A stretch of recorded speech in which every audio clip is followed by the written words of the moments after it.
नमस्कार। मैं वीके शास्त्री अपने चैनल के माध्यम से आप सभी दर्शकों का बहुत बहुत स्वागत करता हूं।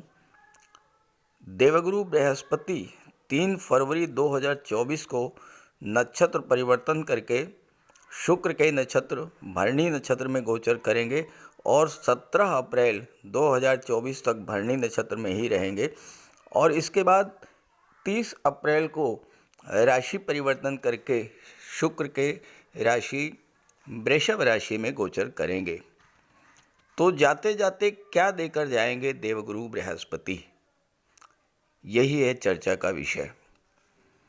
देवगुरु को ज्योतिष शास्त्र में ग्रहों के महामंत्री की संज्ञा दी गई है और गुरु का गोचर हमेशा कुछ न कुछ प्रदान करने वाला ही होता है। देवगुरु सर्वाधिक शुभ ग्रह माने गए हैं और कुंडली के किसी भी भाव में गुरु का गोचर हो हमेशा शुभ फल ही प्रदान करते हैं और कुंडली के जिस भाव पर गुरु की दृष्टि पड़ती है उस भाव को गंगा जल की तरह पवित्र कर देते हैं।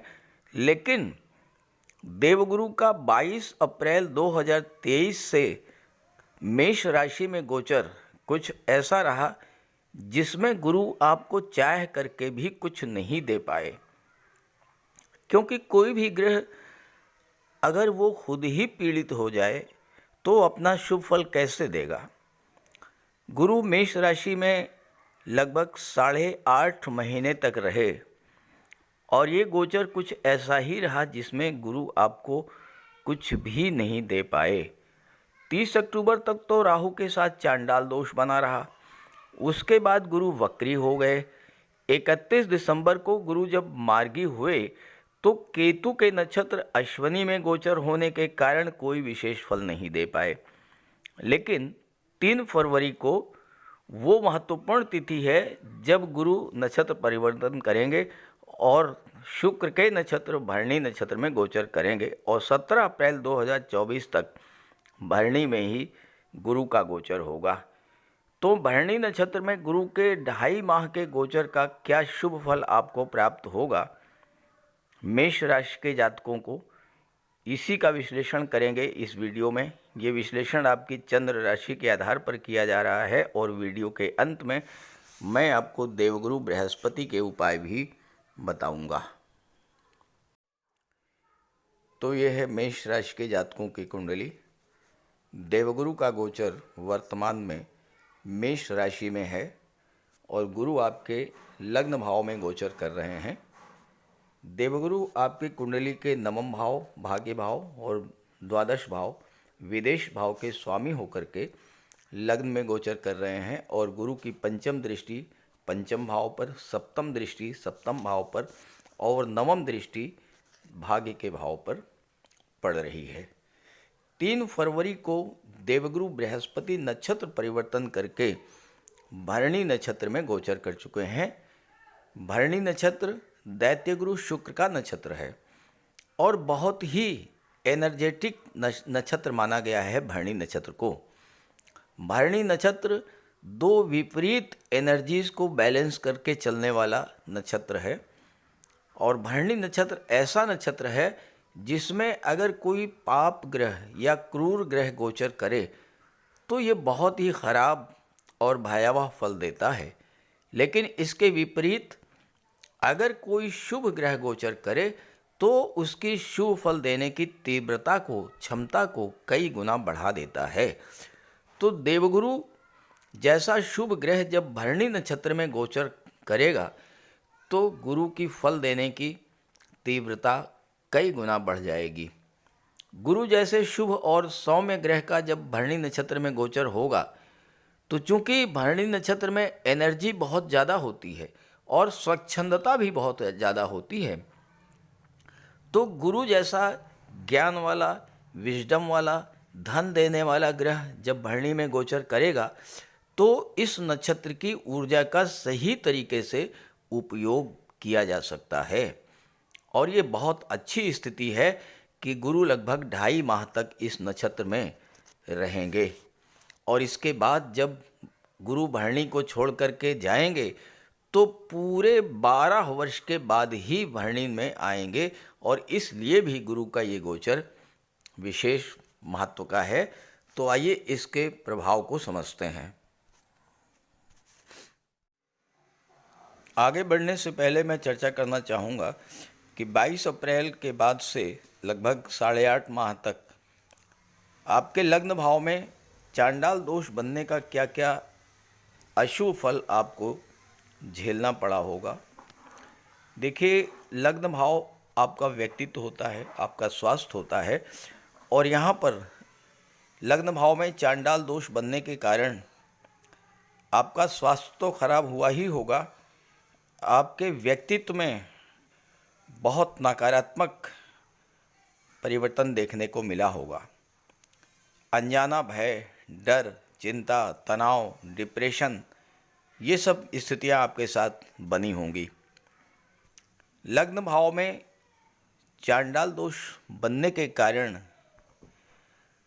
हो सकता है कि आपके अंदर जल्दबाजी की प्रवृत्ति बढ़ी हो और आपने जल्दबाजी में कोई ऐसा निर्णय ले लिया हो, गलत निर्णय, जिसके कारण आपको बाद में बहुत ज़्यादा पछताना भी पड़ा हो।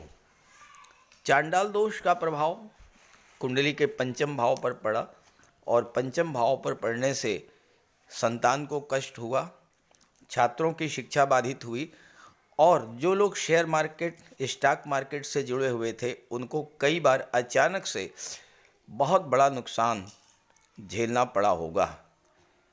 सप्तम भाव पर चांडाल दोष का प्रभाव पड़ने से आपका दाम्पत्य जीवन तो खराब हुआ ही, व्यापार व्यवसाय में भी अचानक से कई बार आपको घाटा हुआ होगा, और हो सकता है कि आपके पार्टनर ने आपके साथ धोखाधड़ी, चीटिंग भी की हो, और आपकी सोशल इमेज भी खराब हुई हो।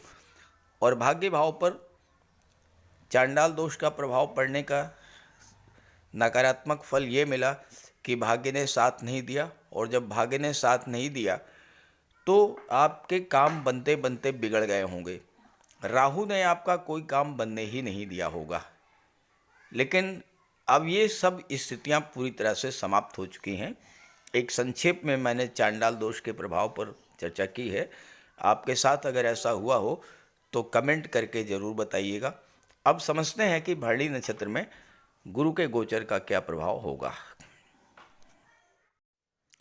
देवगुरु का गोचर भरणी नक्षत्र में हो चुका है, और भरणी नक्षत्र जो है वो दैत्यगुरु शुक्र का नक्षत्र है, और शुक्र आपकी कुंडली में धन भाव के स्वामी हैं और सप्तम भाव के स्वामी हैं। तो ये जो 2.5 महीने गुरु के गोचर के हैं, ये धन के संचय और धन का भंडार बढ़ाने के लिए बहुत अनुकूल समय है।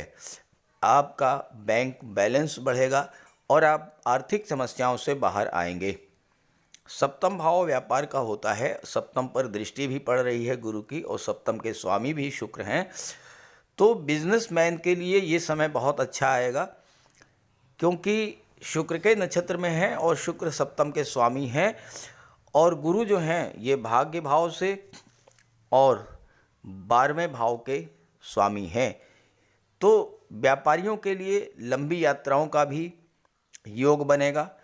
उच्च शिक्षा के लिए और व्यापार के संबंध में भी आप विदेश जा सकते हैं, और जो लोग पहले से ही विदेश में हैं उनके लिए फॉरेन सेटलमेंट के मार्ग भी प्रशस्त होंगे। घर वगैरह आप विदेश में ले सकते हैं, और जो लोग किसी तरह के फैमिली बिजनेस से जुड़े हुए हैं वो लोग ही इस समय बहुत अच्छा प्राप्त करेंगे फल।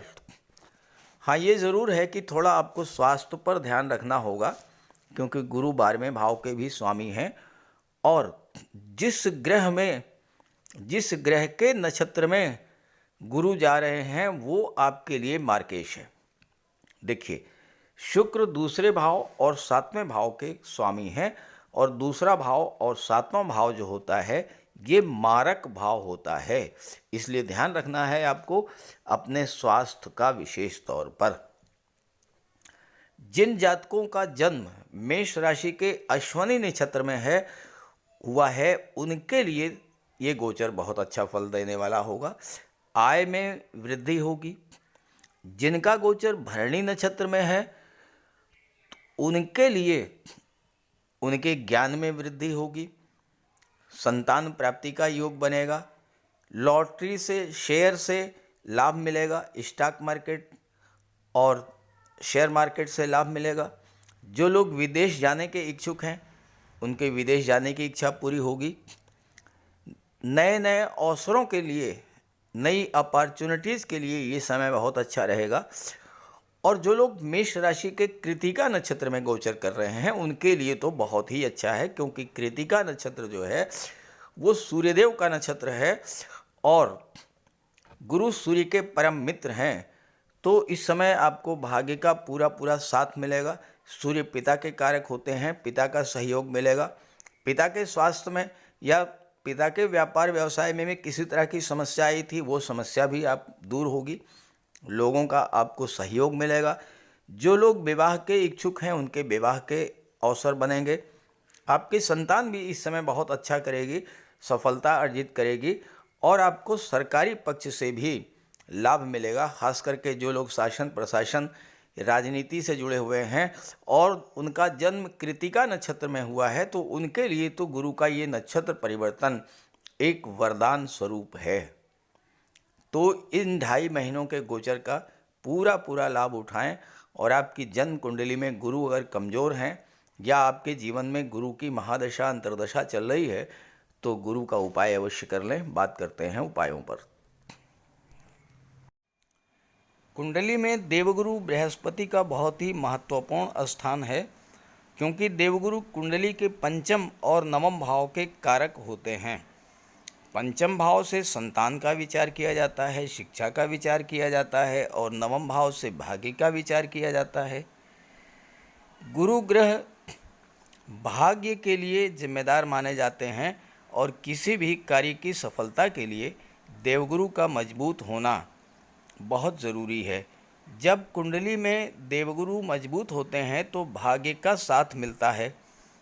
जिस काम में हाथ डालते हैं वो सफल होता है।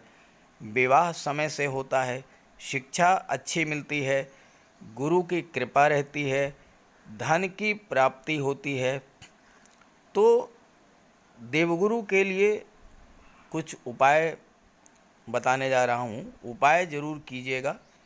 अगर आपकी जन्म कुंडली में गुरु कमज़ोर स्थिति में है तो आपको गुरुवार का व्रत करना चाहिए। स्नान करते समय जल में आधा चम्मच हल्दी डालकर स्नान करें।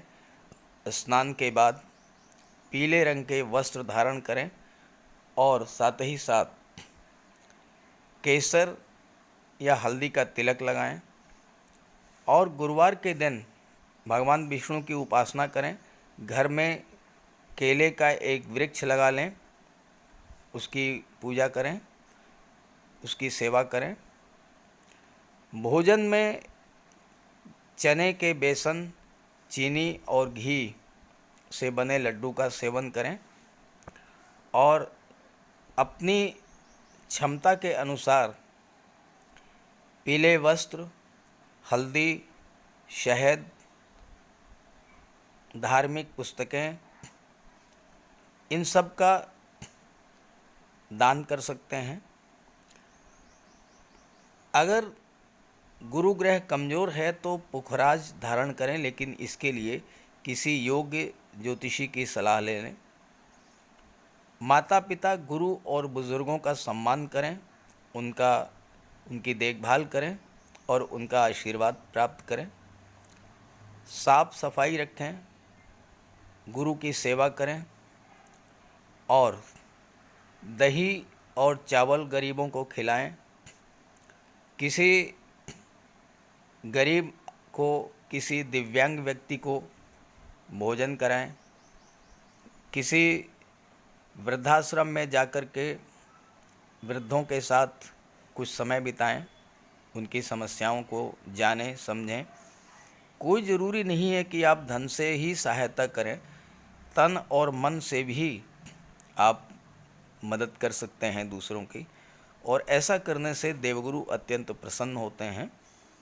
और जब देवगुरु बलवान होंगे तो आपको पूरा लाभ मिलेंगे। तो ये उपाय करके देखिएगा, लाभ होगा कमेंट करके बताइएगा ताकि आपके साथियों को भी इसका लाभ मिल सके।